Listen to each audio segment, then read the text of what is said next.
नमस्कार दोस्तों, स्वागत है आपको अपने YouTube चैनल नव्या क्लासेज में।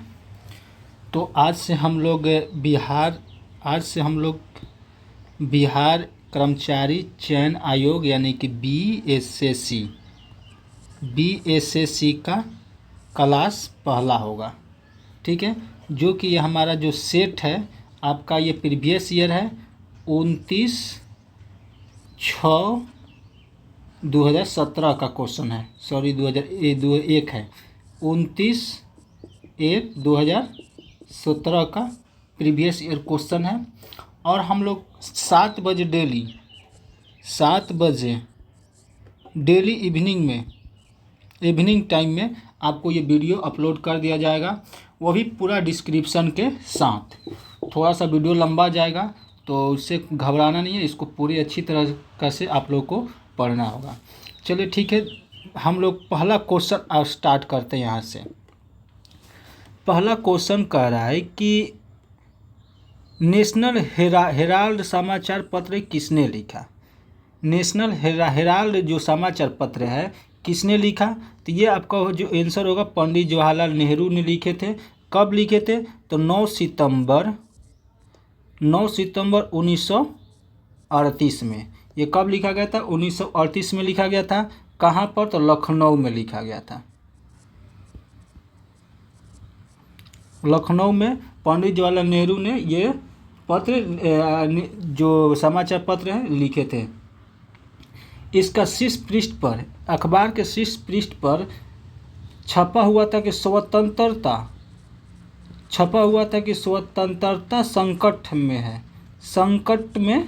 स्वतंत्रता संकट में है। इसे अपनी पूरी ताकत से बचाएं। ठीक है, नेशनल जो ये आपका है नेशनल हेराल्ड समाचार पत्र किसने प्रारंभ किया, तो जवाहरलाल नेहरू ने किए थे। कब किए थे, तो 9 सितंबर 1938 को लखनऊ में। अब मुख्य पृष्ठ पर जो छपा था लिखा हुआ था स्वतंत्रता संकट में है, इसे अपनी पूरी ताकत से बचाएं। ठीक है, चलिए हम दूसरा क्वेश्चन में चलते हैं। अब दूसरा क्वेश्चन कह रहा है कि मेगास्थनीज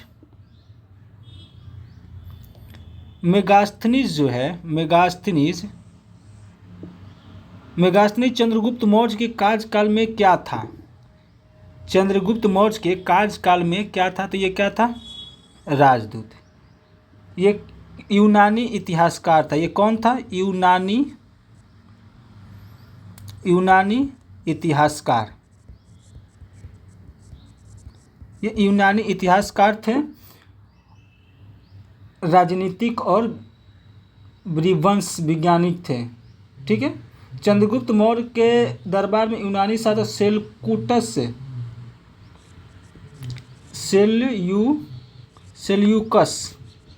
सेल्यूकस निकेटर का राजदूत थे। निकेटर के राजदूत थे। कौन थे, सेल्यूकस निकेटर के राजदूत थे। इनका एक पुस्तिका लिखा हुआ इंडिका। इनका एक पुस्तक है इंडिका जो बहुत चर्चित है। ठीक है, मेगास्थनी चंद्रगुप्त के मौर्य काल में क्या थे, तो एक वह राजदूत थे जो यूनानी इतिहासकार थे, और ये सेल्यूकस निकेटर के राजदूत थे, और इन्होंने एक बुक लिखा है जिसका नाम है इंडिका। ठीक है, चलिए अगले क्वेश्चन में चलते। क्वेश्चन नंबर 3 में, क्वेश्चन नंबर 3 कह रहा है गुरु गोविंद सिंह की शिक्षा कहाँ हुई और उन्हें पर्शियन कहाँ सीखी। तो गुरु गोविंद सिंह की शिक्षा जो मिली थी पटना में, और ये पर्शियन कहाँ सीखे थे, तो यहीं पर सीखे थे, पटना में ही सीखे थे। ठीक है, चलिए अगला क्वेश्चन में चलते हैं हम। 4 नंबर क्वेश्चन है कि अमजद अली खान किस यंत्र बजाने के लिए जाने जाते हैं। तो ये आपका आंसर जो होगा सरोद होगा। ठीक है, ये सरोद अमजद अली खान जो थे ये सरोद बजाते थे, और इनको 1991 कला के क्षेत्र में काला के क्षेत्र में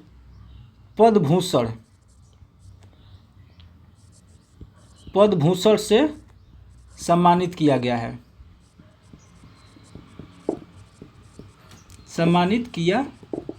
है। ठीक है, ये जो थे 1991 में काला के क्षेत्र में पद्मभूषण से सम्मानित किए गए थे। अमजद अली खां सरोद बजाने वाले हैं, इनको सरोद से ही इनको परिचित किया जाता है। ठीक है, चलिए अगला क्वेश्चन में चलते हैं। क्वेश्चन नंबर 5 में, क्वेश्चन नंबर 5 कर अबेकस की खोज इस दौरान हुई। अबेकस की खोज कब हुई थी? ठीक है, तो 5 का हो जाएगा ऑप्शन नंबर सी, ग्रीक सभ्यता काल। ठीक है, अबेकस की खोज हुई थी प्राचीन मेसोपोटामिया में हुआ था। कहाँ हुआ था? मेसोपोटामिया। अबेकस की खोज ग्रीक सभ्यता काल में प्राचीन मेसोपोटामिया में हुआ था। तो कब हुआ था? तो 2700 ईसा पूर्व के आसपास, ईसा पूर्व के आसपास हुई थी। ठीक है, ये 2700 ईसा पूर्व के आसपास हुई थी। चलिए अगला क्वेश्चन में चलते हैं। क्वेश्चन नंबर 6, 18वीं शताब्दी में किस देश ने जर्मनी पर शासन किया? 18वीं शताब्दी में किस देश ने जर्मनी पर शासन किया? तो यह आपका जो आंसर होगा ऑप्शन नंबर बी, ऑस्ट्रिया। ठीक है, चलिए अगला क्वेश्चन में चलते हैं। क्वेश्चन नंबर 7 में चलते हैं। क्वेश्चन नंबर 7 कर रहा है कि भारत के दोनों लोकसभा और राज्यसभा में कोरम के लिए कुल सदस्यों की आवश्यकता होती है। तो आवश्यकता होती है 1/10, यानी 7 का जो ऑप्शन होगा ये हो जाएगा 1/10 हो जाएगा। ठीक है, कोरम का मतलब होता है बैठक शुरू करने के लिए न्यूनतम सदस्य। कोरम का जो अर्थ होता है कि बैठक जो होता है ना, बैठक शुरू करने के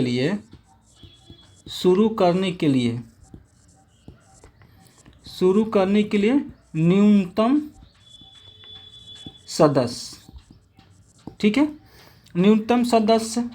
ये अनुच्छेद किस में है? ये अनुच्छेद 100 के 3 में है। अनुच्छेद 100 के 3 में है। और संसद के में लोकसभा में 543 सदस्य हैं। 543 सदस्य हैं लोकसभा, और 245 राज्यसभा का सदस्य होते हैं। ठीक है, चलिए अगला क्वेश्चन नंबर 8 में चलते हैं। क्वेश्चन नंबर 8 कर साप्ताहिक शार्ली एब्दो कहाँ से प्रकाशित किया जाता है? तो ये आपका आंसर हो जाएगा ऑप्शन नंबर ए, फ्रांस के पेरिस में। ये फ्रांस के पेरिस में आपको ये प्रकाशित होता है। ये कब प्रकाशित? हर बुधवार को, प्रत्येक बुधवार को ही ये प्रकाशित होता है, प्रत्येक बुधवार को। ठीक है, ये प्रत्येक बुधवार को ही प्रकाशित होता है। साप्ताहिक शार्ली एब्दो आपको फ्रांस के पेरिस में होता है, हर बुधवार को होता है। 9 का चलते हैं। H1 और A1 क्या है? इसके द्वारा मतलब क्या H1 और N1 इसके द्वारा होता है। H1 जो N1 है वो किसके द्वारा होता है? तो 9 का हो जाएगा ऑप्शन नंबर ए, विषाणु के द्वारा। ठीक है, इसको H1 और N1 को क्या बोलते हैं? फ्लू, जिसे स्वाइन फ्लू भी बोलते हैं। H1N1 को फ्लू भी बोलते हैं या स्वाइन फ्लू। ठीक है, स्वाइन फ्लू भी बोलते हैं। इन्फ्लुएंजा एक वायरस है के कारण होता है। ये क्यों होता है? तो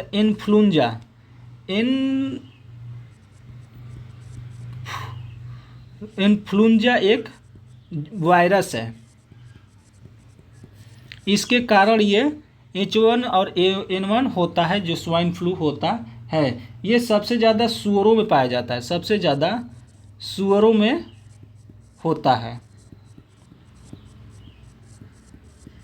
ठीक है, ये आपको छींकने,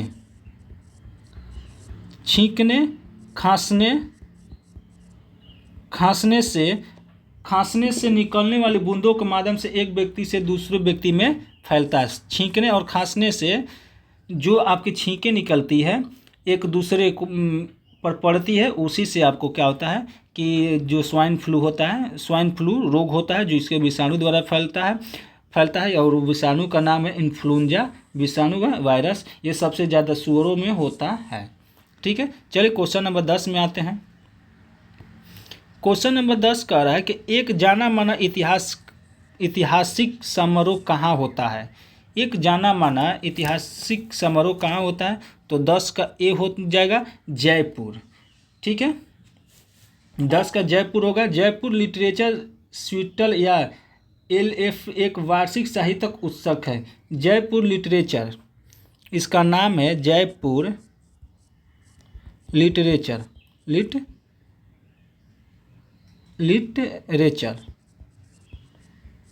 ठीक है, फेस्टिवल,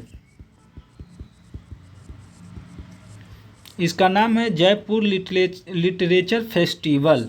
ठीक है, और इसको एक और नाम से जानते हैं जो है JLF है, JLF है। ठीक है, इसका शॉर्ट नेम होगा। एक वार्षिक साप्ताहिक साहित्यिक उत्सव है जो हर साल जनवरी महीने में ये मनाया जाता है। ये कब मनाया जाता है, तो जनवरी महीने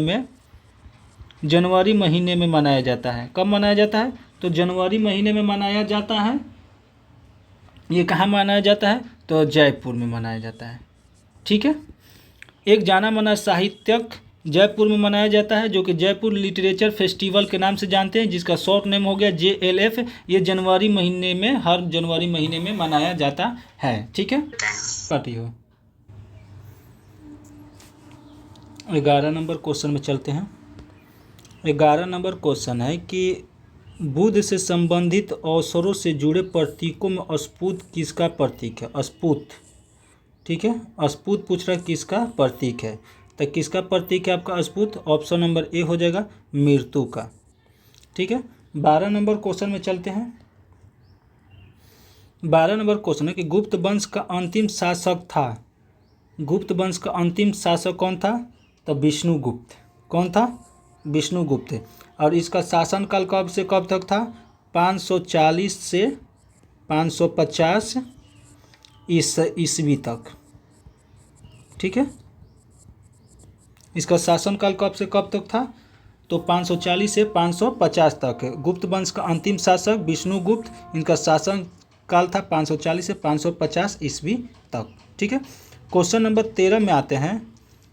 13 नंबर कह रहा है किसने दाऊद को पटना और हाजीपुर से खदेड़ कर बाहर किया कर दिया। ठीक है, तो 13 का जो आंसर होगा आपका ऑप्शन नंबर डी अकबर। ठीक है, ये कब हुआ था, 1574 ईस्वी में। 1574 में दाऊद को पटना और हाजीपुर से खदेड़ कर बाहर किए थे और अकबर ने, और कब किए थे, तो 1574 में। ठीक है, चलिए अगला क्वेश्चन चलते हैं। Question number 14। क्वेश्चन नंबर 14 है कि अकबर के राज दरबार में कितने रत्न थे, तो ये तो सब लोग जानता है 9 रत्न थे। कितने रत्न थे, तो 9 रत्न थे। चलिए अगला क्वेश्चन में चलते हैं। 15 नंबर।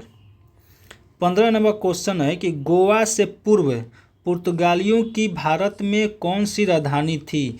मतलब गोवा से पहले पुर्तगालियों की भारत में कौन सी राजधानी थी, तो कौन सी राजधानी थी आपका ऑप्शन हो जाएगा ए कोचीन। ठीक है, ऑप्शन ए हो जाएगा कोचीन। ये 1530 में पुर्तगालियों ने अपनी राजधानी कोचीन से गोवा स्थानांतरित किया था।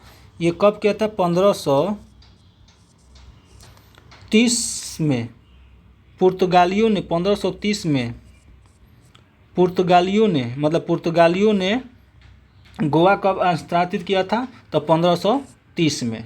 ठीक है, अगला क्वेश्चन में चलते हैं। Question number 16। कर 16 नंबर क्वेश्चन है, बैगनी प्रकाश के गामा परास नैनोमीटर में है। ये इसका मतलब एनएम का मतलब है नैनोमीटर। ठीक है, तो 16 का जो आंसर होगा आपका ऑप्शन नंबर बी होगा, 380 से 450। ठीक है, ये सबसे छोटी तरंग दैर्ध्य, ये सबसे छोटी तरंग है, सबसे छोटी तरंग दैर्ध्य है, ये सबसे छोटी तरंग दैर्ध्य। ठीक है, चलिए क्वेश्चन नंबर 17 में आते हैं। क्वेश्चन नंबर 17 कह रहा है कि एक रोगी के शरीर के अंदर देखने के लिए क्या उपयोग होता है। तो इसमें क्या उपयोग किया जाता है, तो 17 का ऑप्शन नंबर हो जाएगा प्रकाशीय तंतु। क्या किया जाता है, तो प्रकाशीय तंतु। ठीक है, चलिए अगला क्वेश्चन चलते हैं 18 नंबर क्वेश्चन में। 18 नंबर क्वेश्चन है कि उत्तरी गोलार्ध में सबसे लंबी रात कब होती है। उत्तरी गोलार्ध में सबसे लंबी रात कब होती है, तो दिसंबर 22 को। ठीक है, चलिए अगला क्वेश्चन में चलते हैं, क्वेश्चन नंबर 19। क्वेश्चन नंबर 19 कर है कि दो बिंदुओं के आवेश के मध्य बल F और उनके माध्यिक दूरी R के बीच की रिश्ता।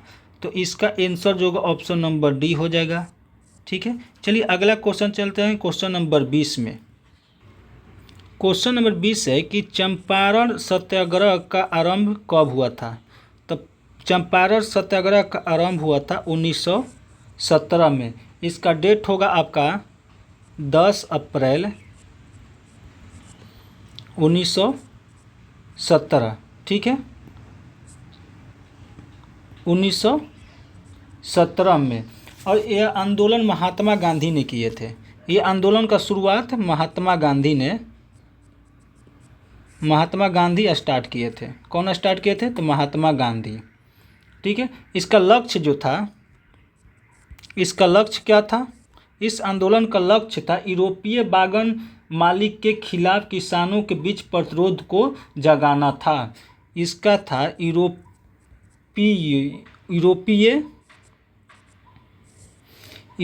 बागन मालिकों के खिलाफ किसानों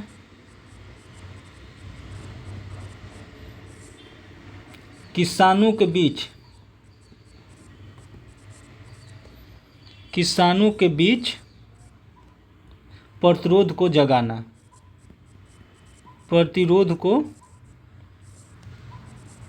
प्रतिरोध को जगाना। ठीक है, ये चंपारण सत्याग्रह कब हुआ था, तो 10 अप्रैल 1917 में। किसने किया था, तो महात्मा गांधी ने। उसका लक्ष्य क्या था कि यूरोपीय बागन मालिकों के खिलाफ किसानों के बीच प्रतिरोध को जगाना। ठीक है, अगला क्वेश्चन चलते क्वेश्चन नंबर 21 में। क्वेश्चन नंबर 21 कह रहा है कि उत्तर प्रदेश का राजकीय फूल क्या है। उत्तर प्रदेश का राजकीय फल क्या है, तो ये आपका आंसर हो जाएगा पलाश। ठीक है, चलिए क्वेश्चन नंबर 22 में आते हैं। ये 22 नंबर रीजनिंग का क्वेश्चन है। चलिए ठीक है, आगे क्वेश्चन देखते हैं। 22 का इसे आंसर बता देते हैं आपको। 22 का हो जाएगा 378। 23 नंबर क्वेश्चन है कि भारत में प्रथम ऊनी कपड़ों की मिल कहाँ खोली गई। भारत में प्रथम ऊनी कपड़े का मिल कहाँ खोली गई थी, तो ये आपका आंसर जो हो जाएगा ऑप्शन नंबर सी, कानपुर। ठीक है,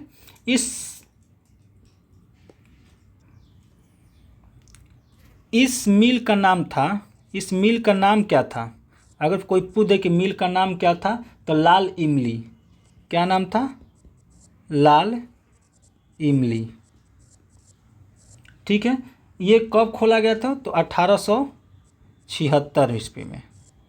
कब खोला गया था, 1876 ईस्वी में इसको स्थापित किया गया था। ठीक है, भारत में प्रथम ऊनी कपड़ों की मिल कहाँ खोली गई, तो कानपुर में खोला गया था। और उस मिल का नाम था लाल इमली। कब खोला गया था, तो 1876 में। चलिए अगला क्वेश्चन में चलते हैं। क्वेश्चन नंबर 24 है, प्राकृतिक रेशम की कितनी मुख्य किस्में हैं, तो 24 का हो जाएगा ऑप्शन नंबर बी, 4। ठीक है, इसका कौन कौन होता है, तो हम यहाँ पर लिख लेते हैं। पहला होता है शहतूत रेशम, शहतूत रेशम। दूसरा होता है एरी रेशम, एरी रेशम। तीसरा होता है तौरस रेशम,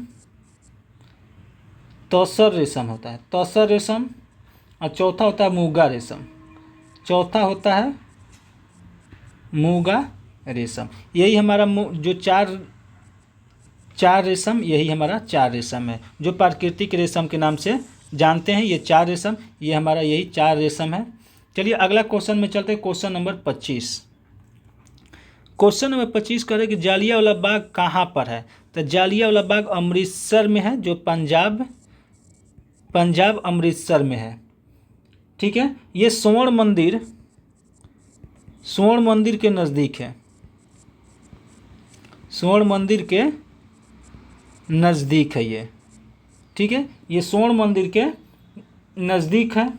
ये कब हुआ था, ये जालियांवाला बाग हत्याकांड कब हुआ था। तो 13 अप्रैल 1919 को हुआ था, 13 अप्रैल 1919 में हुआ था। ये जालियांवाला बाग का एरिया जो है, क्षेत्रफल आपको 7 एकड़ में है, 7 एकड़। ठीक है, इसका मतलब होता है 28,000 वर्ग मीटर। इसका होता है 28,000 वर्ग मीटर। ठीक है, चलिए फिर से एक बार देख लेते हैं। जालियांवाला बाग कहाँ है, तो अमृतसर में है, जो पंजाब के अमृतसर में, जो स्वर्ण मंदिर के आसपास है। ठीक है, और ये कब हुआ था, तो 13 अप्रैल 1919 को हुआ था। और इसका क्षेत्रफल पूछे तो 7 एकड़ में है, और मीटर में पूछे तो 28,000 वर्ग मीटर में है। ठीक है, क्वेश्चन नंबर हम लोग 26 में चलते हैं। क्वेश्चन नंबर 26 कह रहा है कि तमिलनाडु में पाई जाने वाली मुख्य जनजाति कौन सी है। तो 26 का आंसर जो होगा आपका ऑप्शन नंबर ए, इरूला। कौन सा है, तो इरूला। चलिए अगला क्वेश्चन चलते हैं, क्वेश्चन नंबर 27। क्वेश्चन नंबर 27 कह रहा है कि जारवा जनजाति यहाँ पर पाई जाती है, मतलब जारवा जो जनजाति है वो कहाँ पाई जाती है। तो इसका जो आंसर होगा ऑप्शन नंबर डी, अंडमान। ठीक है, चलिए 28 नंबर क्वेश्चन में आते हैं। 28 नंबर क्वेश्चन है कि भारत की सर्वप्रथम वन्य जीव संरक्षण परियोजना का नाम क्या है। परियोजना का क्या नाम है, तो हंगुल। क्या नाम है, भारत की सर्वप्रथम वन्य जीव संरक्षण परियोजना का नाम क्या है, हंगुल। इसको प्रोजेक्ट टाइगर के भी नाम से जानते हैं, प्रोजेक्ट टाइगर के नाम से भी जानते हैं। ये कब शुरू हुआ था, तो 1 अप्रैल। अगर कोई पूछे कि शुरू कब हुआ था, तो 1 अप्रैल 1973 को ये शुरू हुआ था। चलिए हम क्वेश्चन नंबर 29 में आते हैं। क्वेश्चन नंबर 29 है, 29 नंबर क्वेश्चन है कि नीति आयोग का प्रारंभ कब हुआ था। ठीक है, तो इसका आंसर जो हो जाएगा जनवरी 2015 में।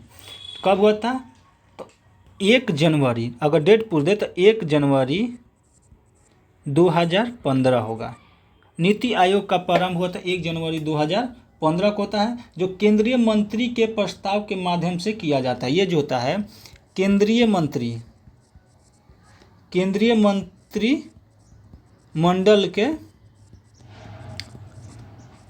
प्रस्ताव पर होता है। ठीक है, केंद्रीय मंत्रिमंडल के प्रस्ताव पर किया जाता है। इसका मुख्यालय अगर पूछे, मुख्यालय है इसका नई दिल्ली। कहाँ है, तो नई दिल्ली, मुख्यालय इसका नई दिल्ली है। अध्यक्ष कौन होता है, तो प्रधानमंत्री।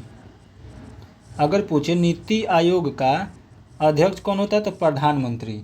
और अब भी कौन है आपका अध्यक्ष, मतलब वर्तमान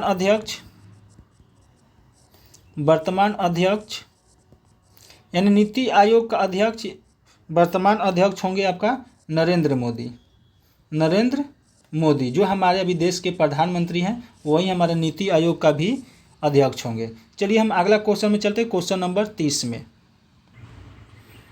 क्वेश्चन नंबर 30 है कि पौनार आश्रम के संस्थापक कौन थे। पौनार आश्रम के संस्थापक जो हैं विनोबा भावे हैं।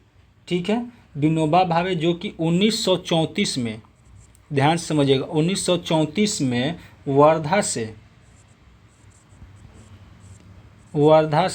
5 मील मतलब मील दूर 5 मील दूर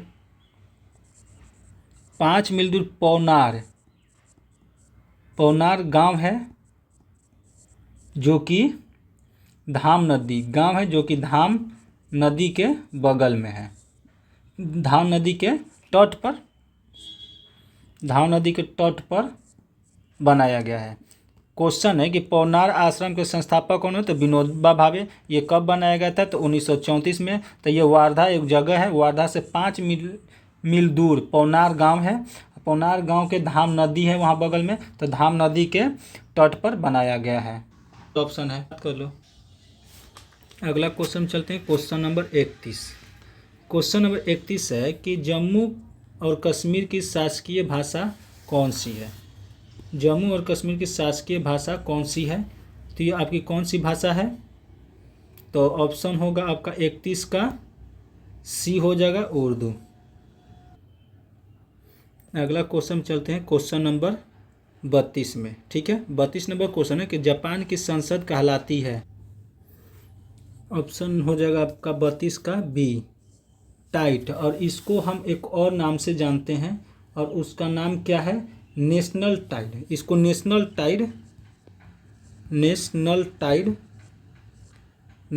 टाइड बोलते हैं। और इसको एक और नाम से जानते हैं, कोकाई। किससे जानते हैं, तो कोकाई। ठीक है, और इसका जो इसमें कितना सदस्य हैं, तो 465 सदस्य हैं। इसका कार्यकाल अवधि मतलब कार्यकाल इसका कितना दिन का होता है, तो 4 साल के लिए होता है। कितना दिन के लिए होता है, तो 4 साल के लिए होता है। ठीक है, अगला क्वेश्चन चलते हैं क्वेश्चन नंबर 33। क्वेश्चन नंबर 33 कह रहा है कि रियाल किस देश की मुद्रा है, तो रियाल आपको सऊदी अरब की मुद्रा है। ठीक है, 34 नंबर क्वेश्चन कह रहा है कि भारत के झंडे का चक्र का रंग कैसा होता है, तो आपका भारत के चक्र का रंग होता है नीला होता है। ठीक है, चलिए अगला क्वेश्चन चलते हैं, क्वेश्चन नंबर 35। क्वेश्चन नंबर 35 है कि वंदे भारत का अंग्रेजी में अनुवाद किसने किया। वंदे भारत को अंग्रेजी में अनुवाद किसने किया, तो 35 का हो जाएगा सी, अरविंद घोष। ठीक है, ये कब किए थे, तो 24 नवंबर 1909 में। 24 नवंबर 1909 ईस्वी में। ठीक है, और वंदे भारत का अंग्रेजी में अनुवाद अरविंद घोष ने किए थे। कब किए थे, 14 नवंबर 1909 ईस्वी में। चलिए 36 नंबर क्वेश्चन में आते हैं। 36 नंबर क्वेश्चन है कि वन चैत्र प्रायः पड़ता है, इस किस दिन में पड़ता है चैत्र, तो चैत्र आपका पड़ता है ऑप्शन नंबर डी, मार्च महीने में। मार्च 22 मार्च को एक चैत्र होता है। ठीक है, चलिए अगला क्वेश्चन है कि 37 नंबर क्वेश्चन है कि सत्यमेव जयते कहाँ से लिया गया है, तो 37 का आंसर हो जाएगा ऑप्शन नंबर बी, मुंडको उपनिषद। ठीक है, सत्यमेव जयते का अर्थ होता है, सत्यमेव जयते का अर्थ क्या होता है, अर्थ इसका होता है सत्य ही जीतता है। सत्य ही जीतता है, इसका अर्थ होता है सत्य ही जीतता है। ठीक है, चलिए सत्य ही जीतता है। अब भारत का राष्ट्रीय आदर्श वाक्य भी यही है। ये आदर्श वाक्य भी है, आदर्श वाक्य भी है भारत का। आदर्श वाक्य सत्यमेव जयते, सत्यमेव जयते आदर्श वाक्य है। इसको देवनागरी लिपि में लिखा गया है, देवनागरी लिपि में लिखा गया है। ठीक है, अगला क्वेश्चन में चलते हैं। 38 नंबर क्वेश्चन है कि मार्च 2016 में गतिमान एक्सप्रेस की आजमाइशी यात्रा दिल्ली और किस शहर के मध्य की गई थी, तो 38 का डी हो जाएगा, आगरा। ठीक है। मार्च 2016 में गतिमान एक्सप्रेस की आजमाइशी यात्रा दिल्ली और आगरा के बीच में की गई थी। ठीक है, चलिए अगला क्वेश्चन 39 नंबर देखते हैं। 39 नंबर क्वेश्चन है, किसका उपनाम द वाल है? तो द वाल किनको जानते हैं हम लोग? तो राहुल द्रविड़ को हम लोग द वाल के नाम से जानते हैं। इनका विकेट जो है नहीं जल्दी आउट होते थे, वो जहाँ खड़ा हो जाते थे खड़ा रहते हैं। ठीक है, 40 नंबर क्वेश्चन में चलते हैं। 40 नंबर क्वेश्चन है कि रेड क्रॉस का मुख्यालय कहाँ पर है? तो रेड क्रॉस का मुख्यालय कहाँ पर है? तो स्विट्ज़रलैंड में है। ठीक है, रेड क्रॉस का मुख्यालय कहाँ है? तो रेड क्रॉस का मुख्यालय जो है स्विट्ज़रलैंड में है, जो कि जिनेवा में स्थित है, जो कि जिनेवा में स्थित है, जिनेवा के स्विट्ज़रलैंड में है। ये 1863 में स्मिथ 1863 में स्विस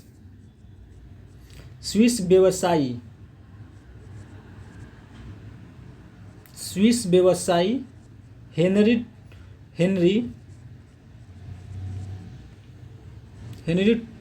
टूनेट ने किया था। ठीक है, रेड क्रॉस का मुख्यालय जो है स्विट्जरलैंड, जिनेवा के स्विट्जरलैंड में है। ये 1863 में स्विस व्यवसायी के हेनरी टूनेट ने किया था। ठीक है, चलिए अगला क्वेश्चन में चलते हैं। Question number 41। ठीक है, 41 नंबर क्वेश्चन है कि आनंद मठ के लेखक कौन है? 41 का आनंद मठ का लेखक कौन है? तो बंकिम चंद्र उपाध्याय या चटर्जी भी रहता है। ठीक है, चलिए कुछ इसके बारे में हम लोग जान लेते हैं। बंकिम चंद्र चट्टोपाध्याय 1882 में प्रकाशित किए थे। ये कब प्रकाशित हुआ था? तो 1882 में। आनंद मठ के लेखक कौन है? तो बंकिम चंद्र चट्टोपाध्याय। ये कब आपको प्रकाशित हुआ था? तो 1882 में हुआ था। चलिए अब 42 नंबर क्वेश्चन को देखते हैं।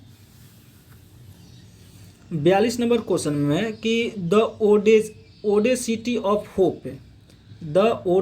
ऑफ होप किसने लिखी?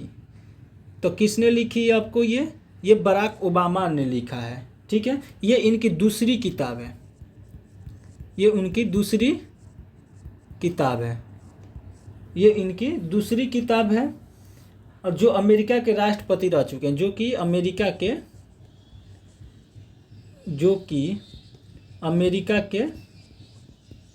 राष्ट्रपति भी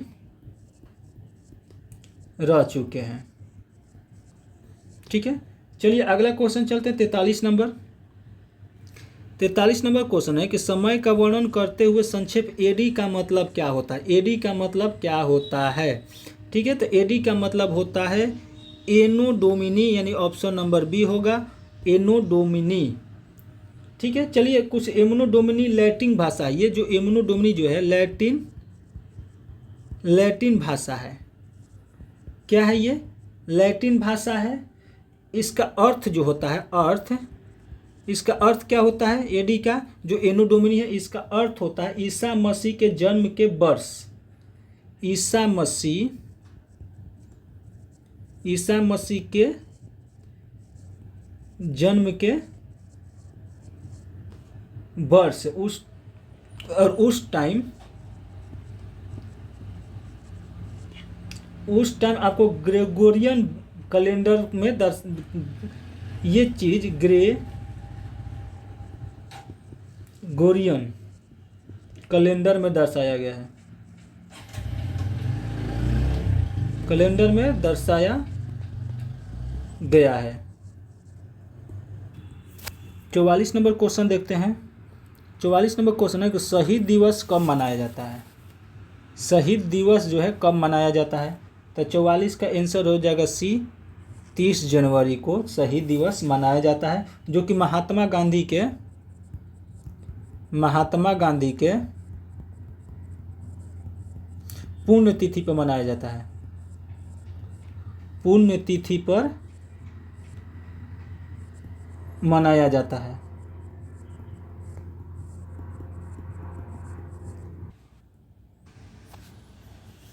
क्वेश्चन नंबर 45 है। क्वेश्चन नंबर 45 है कि अपने मोबाइल फ़ोन में ना पहुंच पाने, एक्सचेंज खोने का डर क्या कहलाता है? तो 45 का हो जाएगा ए, नेमोफोबिया। ठीक है, क्वेश्चन नंबर 46 है। क्वेश्चन नंबर 46 है कि सत्यजीत रे द्वारा निर्देशित सर्वप्रथम चलचित्र कौन सा है? तो 46 हो जाएगा डी पाथेर पंचाली। ठीक है, 47 नंबर क्वेश्चन में आते हैं कि भारत का सबसे बड़ा संग्रहालय कहाँ है? भारत का सबसे बड़ा संग्रहालय कहाँ है? तो आपका ऑप्शन नंबर सी जाएगा, कोलकाता। ठीक है, इसको इम्पेरियल संग्रहालय भी कहा जाता है। इसको इस इम्पेरियल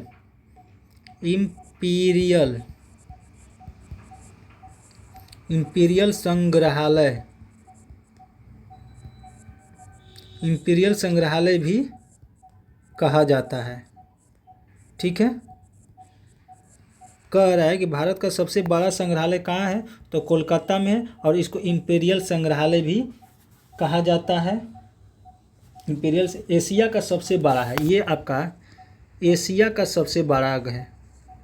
एशिया का सबसे बड़ा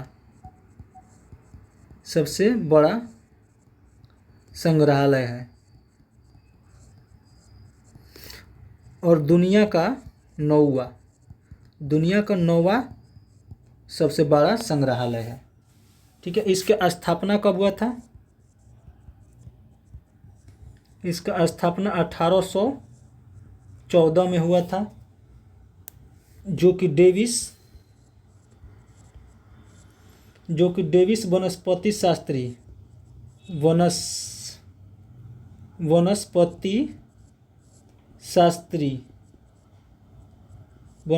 शास्त्री डॉक्टर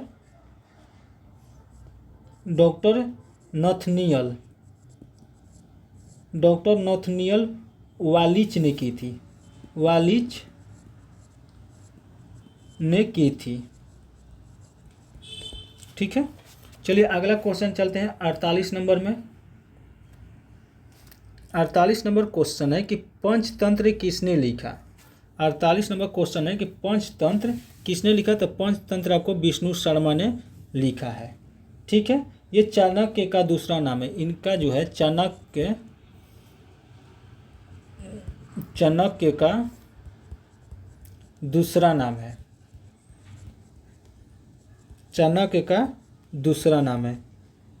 ठीक है, इनका स्थापना हुआ था, जो भी पंचतंत्र जो था ये 200 ईसा पूर्व पहले लगभग रचना हुआ था। ये कब हुआ था? 200 ईसा पूर्व के लगभग में रचना हुआ था। ठीक है, चलिए 49 नंबर क्वेश्चन को देखते हैं।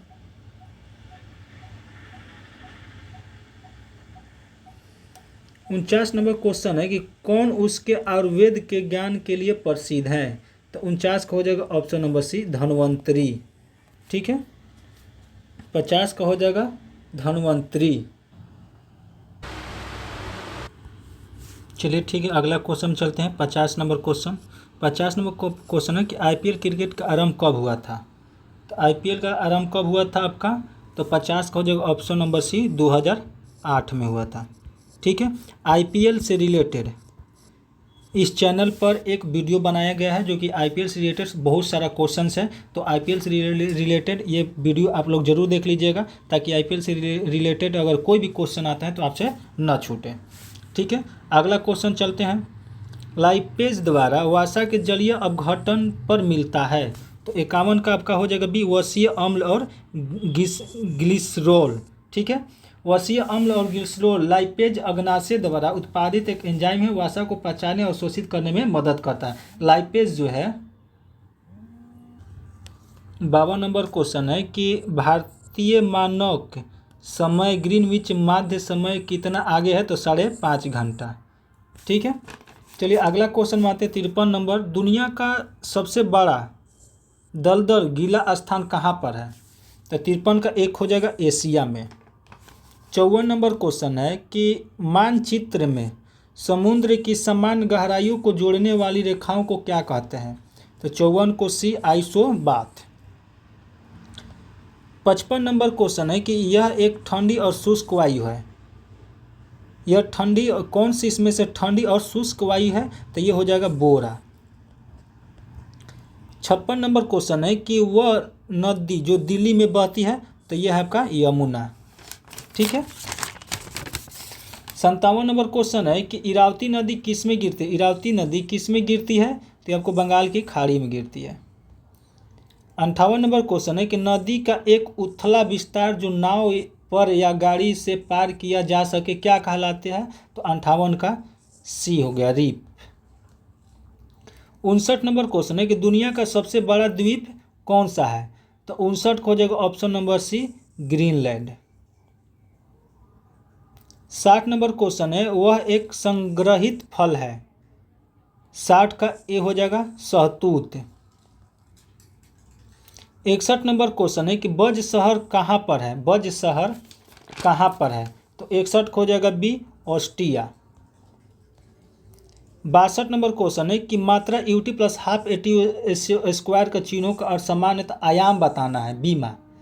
ठीक है, तो 62 का होगा ऑप्शन नंबर बी, एल। 63 नंबर क्वेश्चन है कि शाखीय भौतिकी के नियम इन कणों पर लागू होते हैं जिनका आकार ये होता है 10⁻⁻6 m। 64 में आते हैं, एक कार एक पहिए जो सड़क पर चल रहा है, तो 64 का हो जाएगा ऑप्शन नंबर बी, स्थैतिक घर्षण, काइनेटिक घर्षण, रोलिंग घर्षण होता है। 65 ध्वनि की गति v और माध्य का घनत्व p के मध्य रिश्ता क्या है? तो 65 का ए हो जाएगा। 66 नंबर क्वेश्चन है कि गुरु नानक का जन्म कहाँ हुआ था? तो 66 का हो जाएगा सी, तलवंडी में।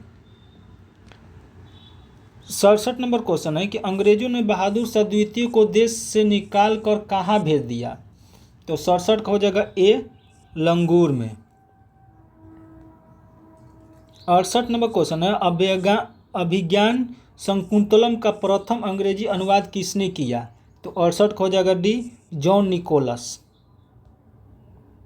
69 नंबर क्वेश्चन है कि अंग्रेजों के भारत में राज्यकाल में आखिर से यह पूर्व वायसराय कौन थे? आखिर से एक पूर्व वायसराय कौन थे? तो 69 का हो जाएगा बी नंबर, वेवेल। 70 नंबर क्वेश्चन है कि एक लौह चुंबकीय पदार्थ के लिए उसकी चुंबकीय सुग्राह्यता के लिए सत्य है, तो 70 का हो जाएगा ऑप्शन नंबर बी, अधिक। 71 नंबर क्वेश्चन है कि जब प्रकाश दूसरे माध्यम के अंदर जाता है तो उसकी आवृत्ति में परिवर्तन नहीं होता है। 72 नंबर क्वेश्चन है कि C6H14 किसके उच्चक्रिय श्रृंखला समवायी संभव है? तो 72 का हो जाएगा ऑप्शन नंबर सी, 5। 73 नंबर क्वेश्चन है यदि दोनों जनकों का रुधिर वर्ग AB हो तो उनके बच्चे तु संभावित रुधिर वर्ग होंगे, तो 73 का हो जाएगा ऑप्शन नंबर बी, AB और AB। 74 नंबर क्वेश्चन है भूख लगने पर कोई व्यक्ति सर्वप्रथम उपयोग करता है